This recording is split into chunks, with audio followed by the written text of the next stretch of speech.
కార్తీక మాసం తొలి సోమవారం కావడంతో శివాలయాలు భోలా శంకరుడి నామస్మరణతో మారుమోగాయి.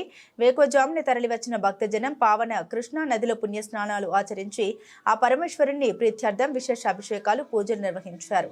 విజయవాడలో పాత శివాలయంగా పేరుగాంచిన శ్రీ బ్రహ్మరాంబ మల్లేశ్వర స్వామి వారి ఆలయం కార్తీక శోభతో కలకల్లాడింది. శివకేశవులిరువురికి ప్రీతిపాత్రమైన కార్తీక మాసం తొలి సోమవారం కావడంతో ఆలయాలు భక్తజనంతో పోటెత్తాయి. ముఖ్యంగా వన్ టౌన్లోని శ్రీ బ్రహ్మరాంబ మల్లేశ్వర స్వామి ఆలయం భక్తులతో కిటకిటలాడింది.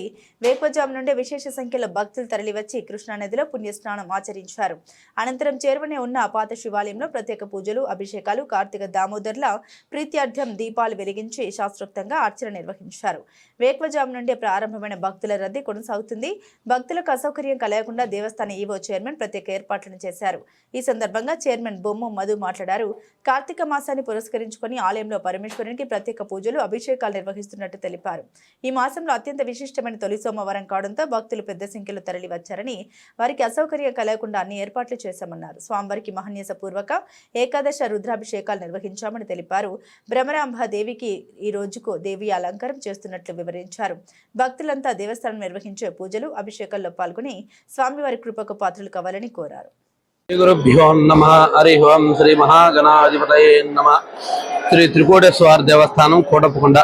స్వామివారు దక్షిణామూర్తిగా శ్రీ త్రికూటాద్రి పర్వతం మీద వెలిశారు. దక్షయజ్ఞ సతి అంతర్ధానమైనాక కోపదగ్ధైన పరమేశ్వరుడు దక్షయజ్ఞ చేసి ప్రశాంత కొరకు తపస్సు చేసుకున్న ప్రాంతం ఇది. ఇది త్రికూటాద్రి పర్వతం అంటారు. ఎంతో మంది మురులు, ఋషులు, కిన్నెరులు, కింపురుషులు స్వామివారు దక్షిణామూర్తిగా కొలిచారు కాబట్టి స్వామివారి దక్షిణామూర్తిగాను భావిస్తారు.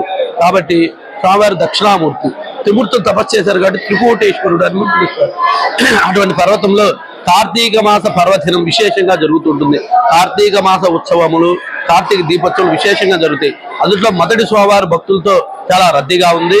కాబట్టి భక్తులందరూ స్వామివారి యొక్క దర్శనానికి ప్రాతకాలం 4 గంటలకే అభిషేక కార్యక్రమములలో, మిగతా అభిషేక కార్యక్రమంలో హోమాలు, తర్వాత దీపారాధన పూజలు, తర్వాత నిన్న నాగుల చవితికి విశేషంగా నాగేంద్ర స్వామి ఉత్సవాలు, నాగేంద్ర స్వామి యొక్క అభిషేక కార్యక్రమాలు జరిగినాయి.